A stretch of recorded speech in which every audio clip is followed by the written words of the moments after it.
সাইদুল ইসলাম সাইফুল, সে গত 12 তারিখ নিখোঁজ হয়। এই মর্মে 12 তারিখ সন্ধ্যায় হচ্ছে তার বাবা আমাদের নীলফামারী সদর থানায় একটি সাধারণ ডায়েরি করে। যেহেতু সে এভারগ্রিনে কর্মরত উত্তর এপিজেডে, এবং আমরা জানেন যে গত এই মাসের শুরুর দিকে আপনার এবার উত্তর এপিজেডের শ্রমিক অসন্তোষ দেখা দেয়, তার পরিপ্রেক্ষিতে আইন শৃঙ্খলা বাহিনীর গুলিতে একজন নিহত হয়।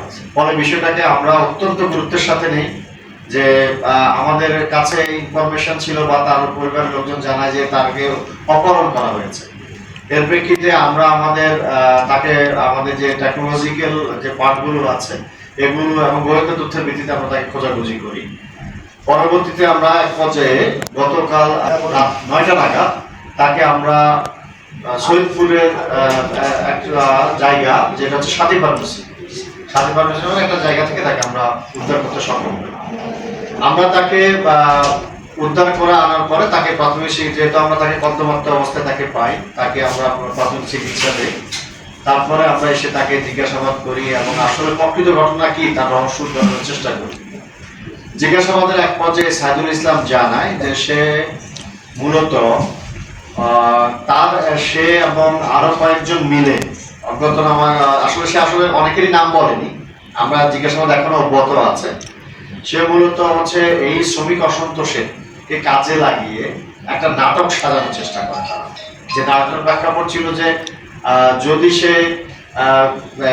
আত্মগোপন করে, সে এক পর্যায়ে স্বীকার করে যে আমি নিজে আত্মগোপন করি, এবং সে বেলা 12টা নাগাদ সে আপনার উত্তর এপিজেড সংলগ্ন এলাকা থেকে সে বাস যোগে রংপুরে যায়। সেখানে সে একটা লম্বা সময় অবস্থান করে। তারপর সে ওখান থেকে সিরাজগঞ্জের একটা এলাকায় গিয়ে ওখানে নেমে যায়,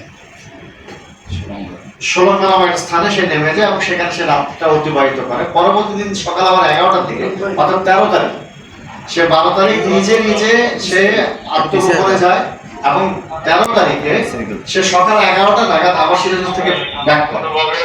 আমরা তাকে গোয়েন্দা তথ্যের ভিত্তিতে আমরা তার তথ্যপত্র বিশ্লেষণ করে তার মুভমেন্টটা আমরা দেখি। সে বিকাল নাগাদ এসে রংপুরে পৌঁছায়, সন্ধ্যায় এসে সৈয়দপুরে পৌঁছায়। তারপরে সে নিজে তার চাচাতো ভাইকে সে ফোন করে, একটা সন্ধ্যাবেলা ফোন করে বলে যে আমি অমুক জায়গায়, আমাকে অজ্ঞান করে ফেলে রাখা হয়েছে, তোমরা আমাকে নিয়ে যাও।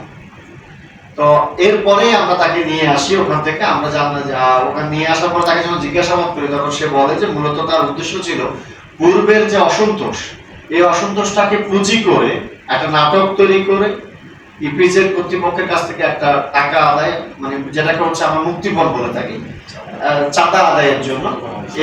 এটার জন্য সে আবার ইপিজেডের ওই এভারগ্রিনের যে সিকিউরিটি, তাকে ফোনও করা হয়েছে, নয়ন মিয়াকে ফোন করে 2 লক্ষ টাকা দাবি করে, এবং তারপরে ওই নাম্বার টাকা দিতে বলে ওই নাম্বারের যথাযথতা যাচাইয়ের জন্য 5,000 টাকা ওরা ক্যাশিনো করে।